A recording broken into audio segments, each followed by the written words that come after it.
Hello, bienvenue dans ce nouvel épisode de J'ai peur donc j'y vais, le podcast qui vous aide à créer la vie qui vous ressemble et à gagner en sérénité. Je suis Steph Blue Lips, je suis coach et j'accompagne celles et ceux qui veulent s'épanouir dans tous les domaines de leur vie. Grâce à des accompagnements individuels et personnalisés, j'offre à mes clients un soutien, des outils et des stratégies efficaces pour atteindre leurs objectifs et créer un changement durable dans leur vie. Chaque semaine dans ce podcast, je vous partage des conseils, des outils et des expériences pour vous aider vous aussi à donner un nouvel élan à votre vie.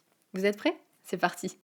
Peut-être qu'en ce moment, vous avez l'impression d'avoir une surcharge mentale, d'être fatigué, l'impression de manquer de temps et de courir partout, voire même de subir votre quotidien.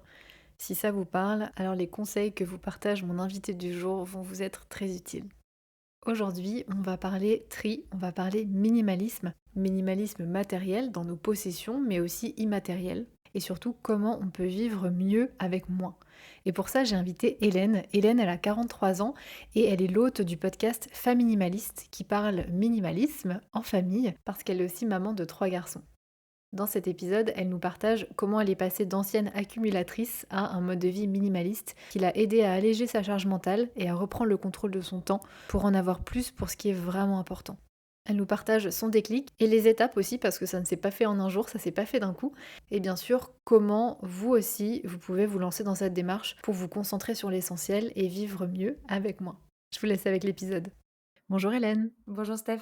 Bienvenue sur J'ai peur donc j'y vais. Je suis ravie de t'accueillir aujourd'hui pour parler de minimalisme. Est-ce que, avant toute chose, tu peux en dire un petit peu plus sur toi aux auditeurs et aux auditrices qui te découvrent aujourd'hui? Bien sûr, déjà merci de l'invitation, ça me fait très plaisir d'être là. Donc oui, je m'appelle, Hélène, je te parle, de l'autre côté de la France parce que j'habite en Suisse. Je suis maman de 3 enfants.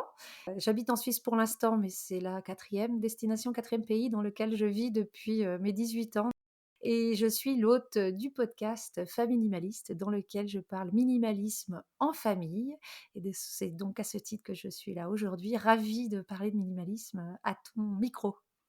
Et alors justement, pour celles et ceux qui ne sont pas familiers ou familières avec ce concept, est-ce que tu peux expliquer ce qu'est le minimalisme?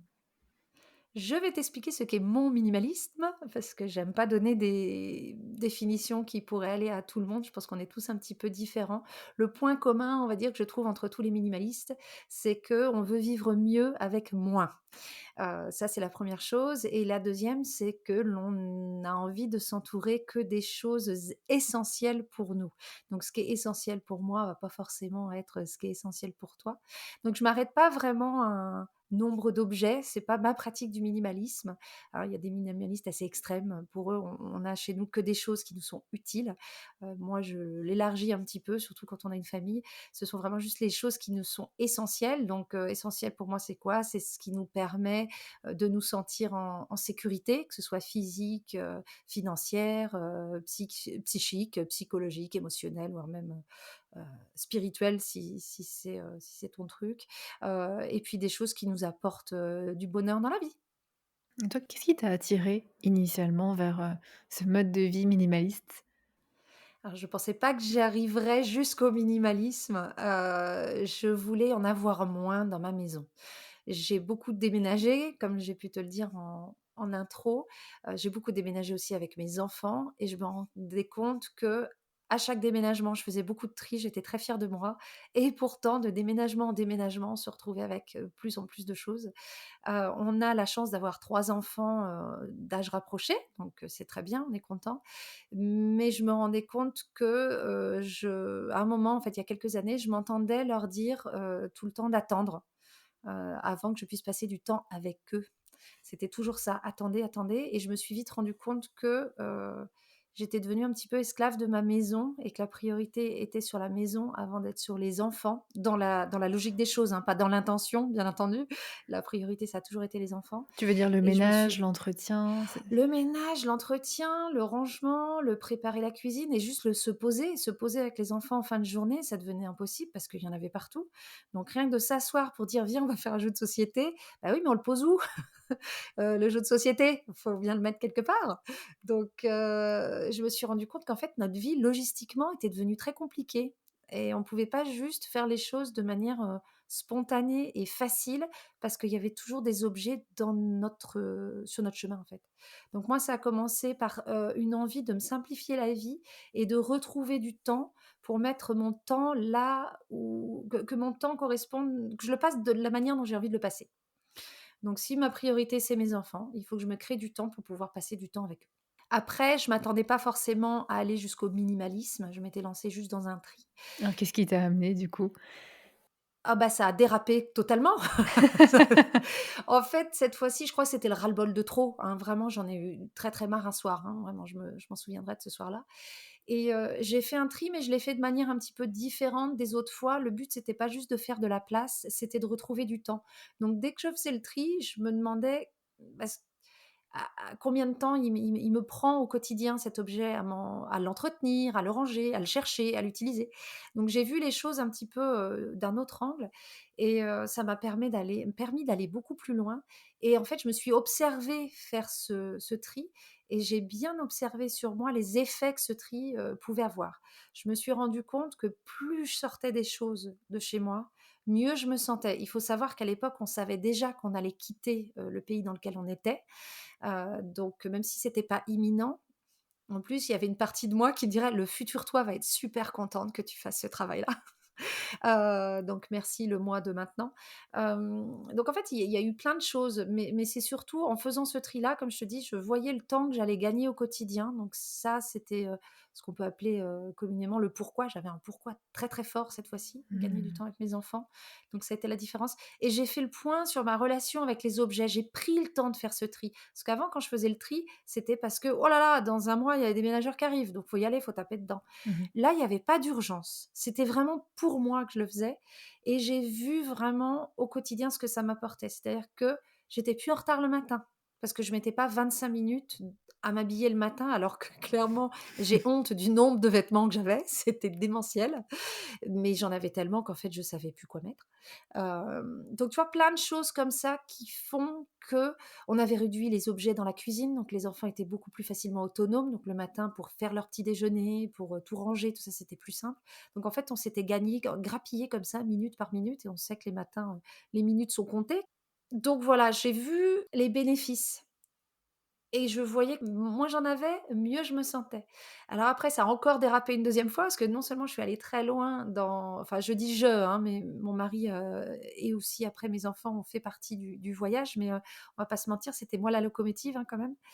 Donc j'ai vu tout ça et ce questionnement sur quels sont les objets qui sont essentiels à mon bien-être, à ces sentiments de sécurité comme j'ai pu parler au début, ce mode de pensée, j'ai commencé à l'appliquer un petit peu partout dans différents, pans de ma vie et c'est là vraiment où je peux dire que je suis passée de quelqu'un qui vivait avec, peu, à quelqu'un qui est vraiment plus minimaliste. Donc j'ai réussi à me poser la question sur qu'est-ce qui est essentiel à mon bien-être, à tout ça, pas juste en termes d'objets, mais aussi, dans d'autres pans de ma vie.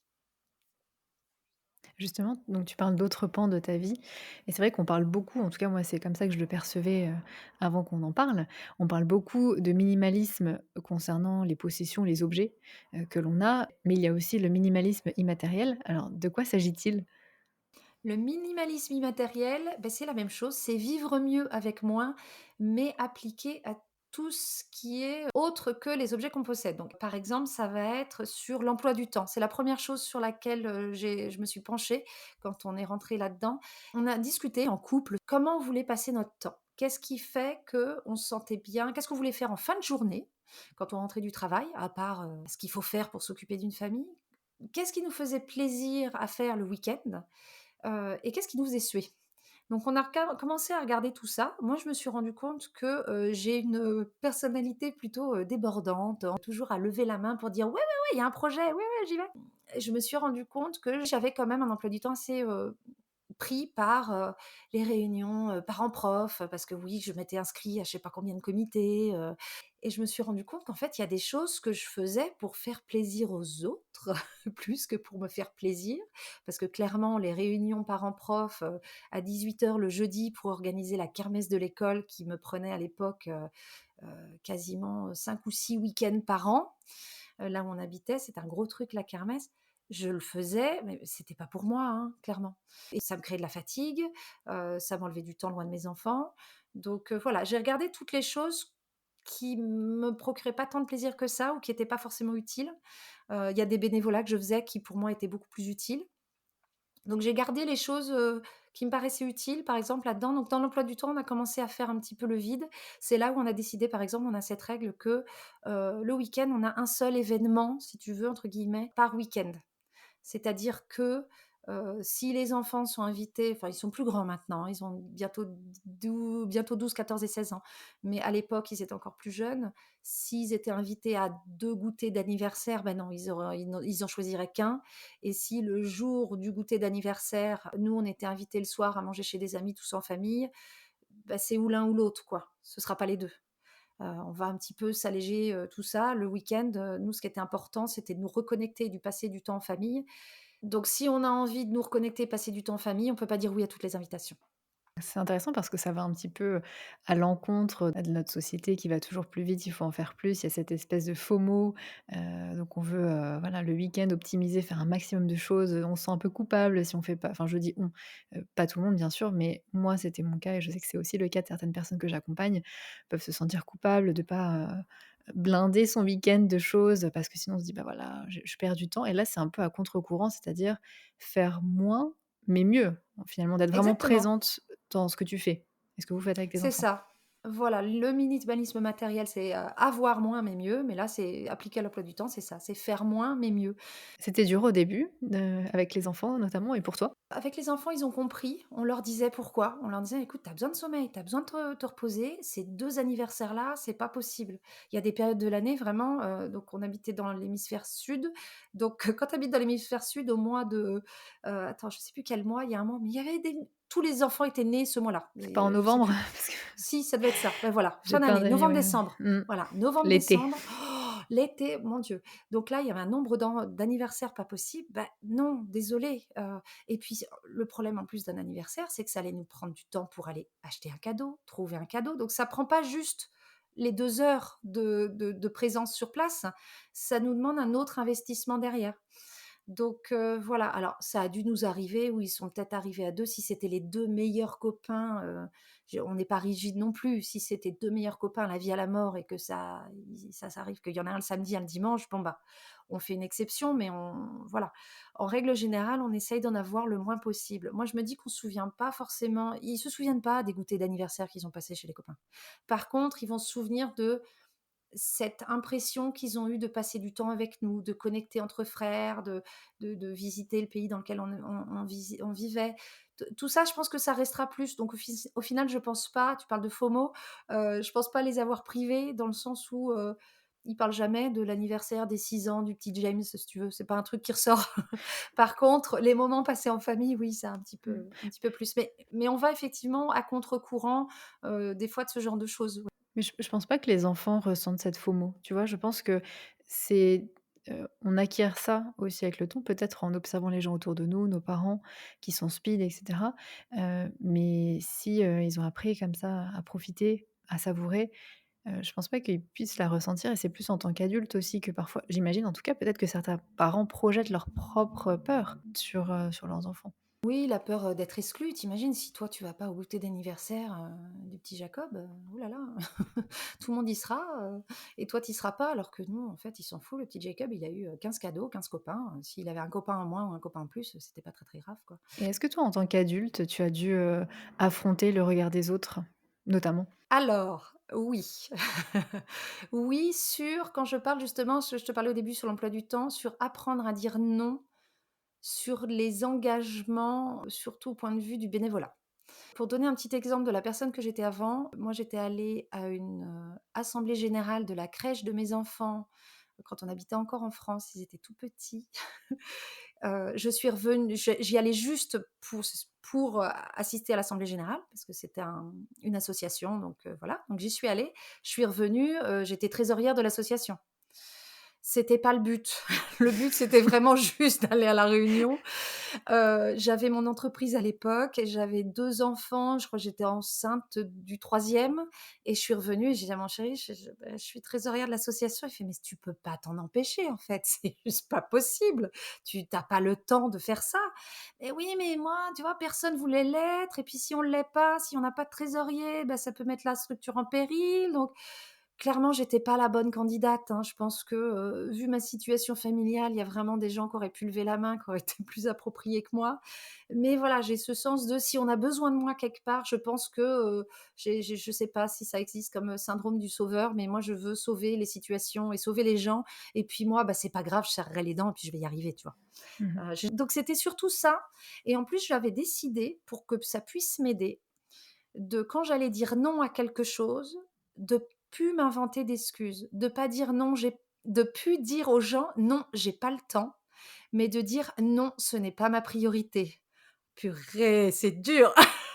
Ouais et même je pense que pour certaines personnes, dire: «Je n'ai pas le temps», c'est ils arrivent même pas en réalité. Je vois plein de personnes qui inventent Mmh, vraiment, qui ont besoin d'avoir une bonne raison de dire non, oui. parce que sinon ils se sentent mal, sinon ils Oui, culpabilisent. Donc il faut qu'il y ait vraiment une raison, très valable. hyper élaborée. Donc je trouve que même dire: «J'ai pas le temps», c'est c'est déjà une première step.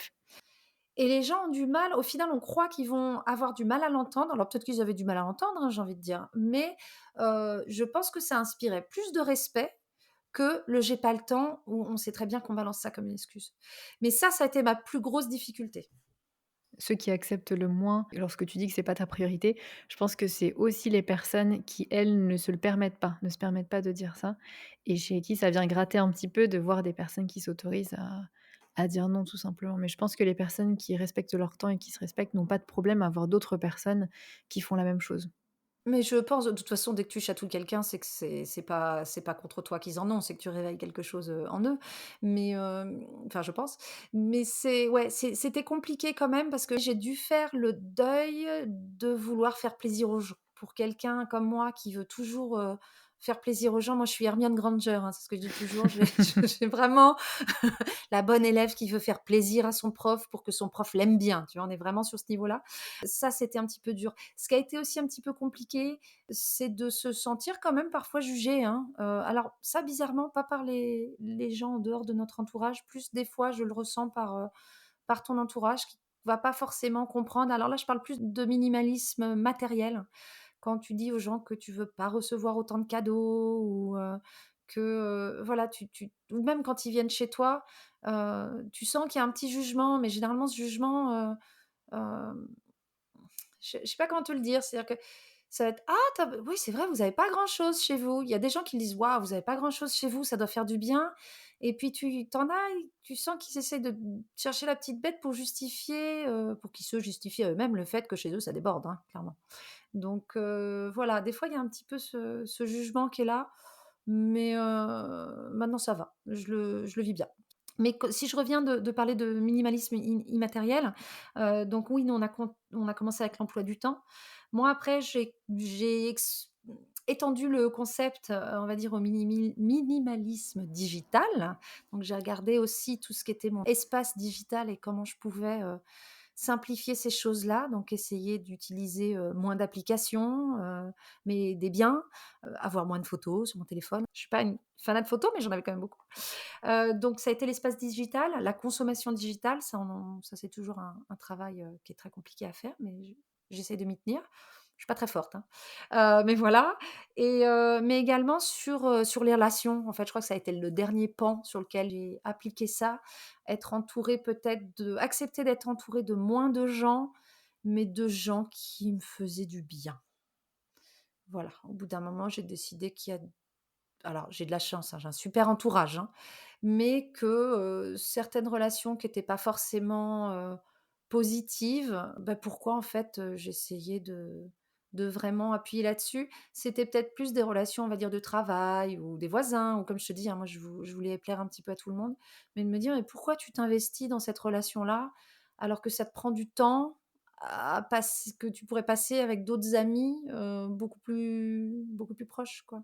Donc ça, je l'ai fait sur les relations, également, avec plus de parcimonie, mais je le fais, ouais.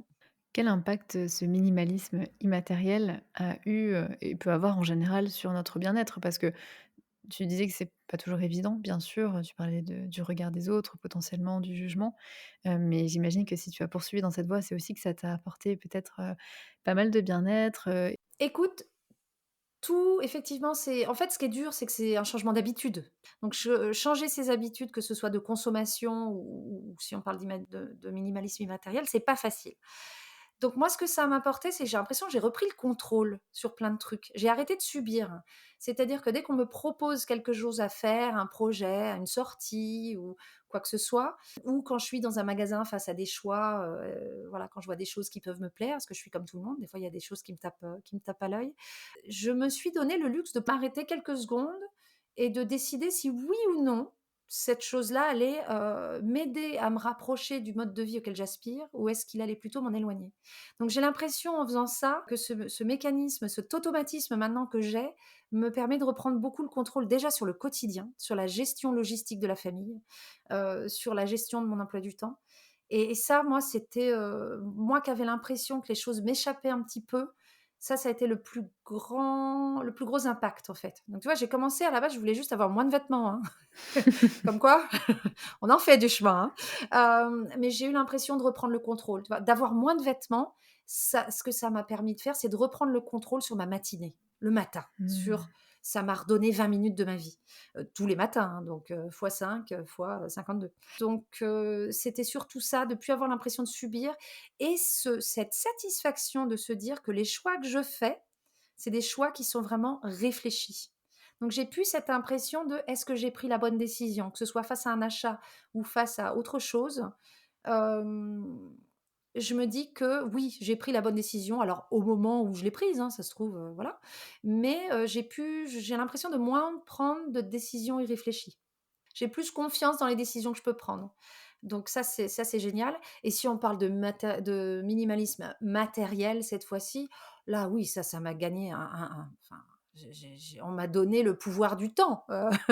Notre maison en 20 minutes, on s'y met tous à 5 en 20 minutes, tout est rangé, nettoyé, lavé par terre. Ah, Ouais, ça c'est bien. heu, Je suis comme c'est toi, pas mal. c'est pour ça que j'ai une horreur des bibelots et des choses qui traînent parce que même oui, c'est joli, mais en fait, ça rajoute du temps de ménage et donc ouais, il faut faire des choix dans la vie.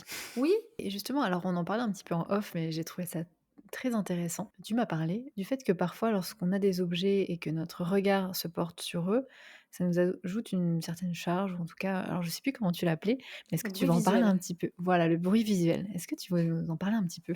Oui, il faut savoir que alors pour certaines personnes, il y a des personnes qui sont sourdes, clairement, dans la vraie vie et dans le minimalisme. Moi, je fais partie de ces gens-là et je pense qu'il y a beaucoup de gens qui nous écoutent qui vont se retrouver là-dedans. C'est assez commun. Quand tu regardes les objets, souvent, ils t'envoient un petit message. Ça va être, «Range-moi». Ça, c'est le message que j'entends le plus. Quand j'ai un objet qui est pas à sa place, j'entends le «Range-moi». Clairement, mon mari n'entend pas ce bruit. Lui, il va juste voir un objet posé et puis il le rangera quand il le rangera. Mais j'entends: «Range-moi», «Nettoie-moi». Si je vois un livre qu'on m'a prêté, là, on m'a prêté un livre il y a pas longtemps, quand je le vois, ce que j'entends, c'est: «Lis-le vite, va falloir le rendre». Quand je vois certains souvenirs autour de moi, je parle régulièrement de mon grand-père, dans le podcast ou dans les podcasts dans lesquels je suis invitée, mais j'ai un objet en particulier que j'ai gardé de mon grand-père, un objet de décoration. Dès que je regarde cet objet, bah, je pense à mon grand-père, donc c'est ce message de «souviens-toi». Donc en fait, plus j'ai d'objets autour de moi, plus j'entends du bruit. C'est comme si imagine si chaque objet était, remplacé par une petite enceinte. Il y a des messages qui sont plus ou moins forts, hein, donc il y a des enceintes qui crient. L'enceinte qui dit: «Range-moi», celle-là, elle est à volume 10. L'enceinte qui va dire: «Souviens-toi», elle est peut-être sur 2, si tu veux. Mais au final, ça fait une vraie cacophonie. Donc moi, j'ai du mal à me poser en fin de journée si j'ai trop de stimulation visuelle devant moi parce que j'entends tout ce bruit. Vraiment, je le ressens vraiment. Ça me parle totalement. Moi, c'était il faut. Je vois un objet, ah, il faut que je fasse ça, il faut que je le range, ah, il faut. Tu vois, ça te rappelle tout un tas de choses, limite une to-do list, finalement, quand ton regard se pose sur des objets. Puis il y a des bruits qui sont quand même hyper négatifs. Quand tu ouvres ta garde-robe et qu'il y a ta tenue de sport que tu n'as pas sortie depuis 6 mois qui te regarde, clairement, elle est en train de te dire: Mais tu fais quoi là? Va peut-être falloir me sortir, va peut-être falloir faire du sport. Donc, tu as le message de: «Ah ah, ça fait 6 mois que tu l'as pas fait». Quand je vois des vêtements dans lesquels, qui m'allaient plus, qui mettaient pas en valeur ou dans lesquels je pouvais plus rentrer après la grossesse, c'était un petit peu le message de: «Ah ah, tu rentres plus là-dedans», quoi, tu vois? Et on les garde ces trucs-là, ce qui est complètement, dans l'idée quand on pense, on le fait toutes, hein, et tous, mais on les garde et en fait, le matin quand tu te réveilles, si la première chose que tu vois quand tu t'habilles, c'est des messages qui te disent, que tu peux plus rentrer là-dedans ou «Tu as vraiment pas de style ma pauvre» ou je sais pas, mais ce genre de choses, il y a mieux pour commencer sa journée. On a connu messages un petit peu plus positifs, quoi. Alors que maintenant, j'ai peu de vêtements, mais c'est tous mes vêtements préférés, c'est ce que je dis. Donc moi, quand j'ouvre le matin, j'ai des messages positifs sur: «Choisis-moi, vas-y, vas-y, choisis-moi». Ça, c'est des bons messages. Quel conseil tu aurais pour quelqu'un qui souhaite adopter un mode de vie plus minimaliste? Par où pour commencer? J'ai plusieurs conseils, ça dépend si tu veux te lancer, je vais le faire en 2 en fait. Les gens qui veulent se lancer dans le minimalisme et les gens qui veulent plutôt se lancer dans le tri. Si on veut se lancer, dans le tri, si on va passer par le plus simple, donc si les gens se disent: «Bon, je vais commencer peut-être plutôt par du minimalisme matériel». Si on parle de technique de tri, c'est de commencer par, une zone facile. Quelque chose, de facile, généralement, c'est la salle de bain, par exemple, ou la cuisine, dans le sens où il y a pas trop d'objets, émotionnels. Si tu veux jeter un shampoing périmé, normalement, ça va pas te tirer les larmes. Ça devrait bien se passer. Donc commencer par une zone facile pour un peu, heu, exercer notre muscle du tri et exercer notre questionnement sur: «Qu'est-ce que cet objet m'apporte dans ma vie?» Donc c'est commencer par une zone facile et ensuite, de bouger dans la maison zone par zone. Surtout ne pas commencer une zone avant d'en avoir fini une. Si je n'ai qu'un seul conseil à donner, ce sera celui-là. Parce que si on commence à trier dans tous les sens, on en a marre, on vit dans un chantier et c'est pas possible. Donc, voilà. Vaut mieux faire tiroir par tiroir, mais attendre qu'on ait fini un tiroir entier avant de commencer le deuxième. Donc ça, c'est plutôt pour, si on veut aller dans le concret, sur par où commencer. Si on a envie de vivre moins avec mieux de manière générale, donc que ce soit matériel ou immatériel, moi j'ai un peu 3 questions qui sont importantes. Il y en a plus, mais si on veut commencer quelque part, la première c'est de demander pourquoi, tout simplement. Pourquoi on a envie? Pourquoi on ressent ce besoin là, maintenant, tout de suite, de vivre mieux avec moins? Donc ça, c'est important parce que ça va nous donner de la motivation. C'est pas forcément facile de faire du tri, de faire du tri dans son emploi du temps ou dans ses placards. Donc si on n'a pas un truc un peu solide, auquel se rattraper, on n'osera pas dire non à la personne qui nous demande d'être trésorière, quoi. Donc on se retrouve encore trésorière de cette fichue association. Donc pourquoi? La deuxième chose, c'est pourquoi on en est arrivé là? Parce que si on a envie que ça change, c'est qu'on n'est pas content d'où on en est. Donc ça, c'est important. En termes de minimalisme matériel, par exemple, c'est de faire la différence. Est-ce que j'en suis arrivée là parce que j'ai trop accumulé ou est-ce que j'en suis arrivée là parce que j'ai trop consommé? C'est 2 choses différentes. Tu peux ne presque rien acheter, mais si, tu prends tous les échantillons gratuits, tu jettes jamais un cadeau, tu as gardé tous les vêtements, même ceux qui ne te vont pas, au fur et à mesure, les années faisant, même si tu es pas quelqu'un qui achète beaucoup, il va y avoir beaucoup chez toi, c'est mathématique. Donc comment tu en es arrivé là? Généralement, c'est pas par fainéantise, ça je tiens à le dire, hein. Les gens qui ont beaucoup de choses chez eux, ce sont pas des gens sales, c'est pas des gens feignants. Je le dis parce qu'il y a un vrai stigma qui est attaché à ça chez les gens qui accumulent beaucoup. Ça peut venir de plein de raisons, différentes et si on a du mal à trouver les raisons, j'invite vraiment les gens à se faire accompagner, là-dessus parce que des fois, en fait, on commence par le tri, on peut ça finit par faire ressortir des choses genre: «Ah, j'ai peur de l'abandon, c'est pour ça que je veux pas acheter les choses». Bref, donc là, ça vaut peut-être le coup d'aller voir quelqu'un. Et la troisième chose, c'est de se poser une question un peu plus positive, c'est quoi mon essentiel? Nous, c'est ce qu'on s'était demandé. Quels sont les objets, les activités, les relations, les choses qui apportent du plus dans ma vie? Alors attention, le but d'un minimaliste, c'est pas de faire, d'être que dans le plaisir, hein. Quand je dis l'essentiel, c'est aussi ce sentiment de sécurité.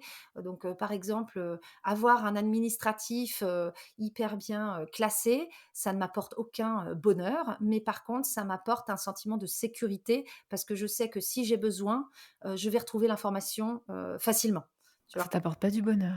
Non, Ah, pas moi du oui. Ah là là, j'adore voir mes papiers triés, j'adore trier mes papiers. bah, voilà.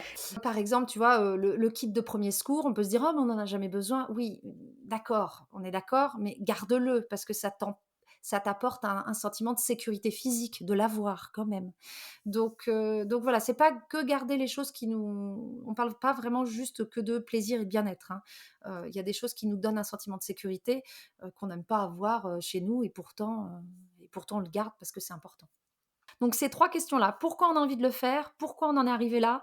Et c'est quoi mon essentiel? Vers quel type de vie j'ai envie de d'aller? Et après, bah, à chaque fois qu'on achète quelque chose, à chaque fois qu'on trie quelque chose, à chaque fois qu'on prend une décision, de se demander si, bah, cette décision, cet achat, va nous rapprocher de du mode de vie auquel on aspire ou est-ce que ça va nous en éloigner?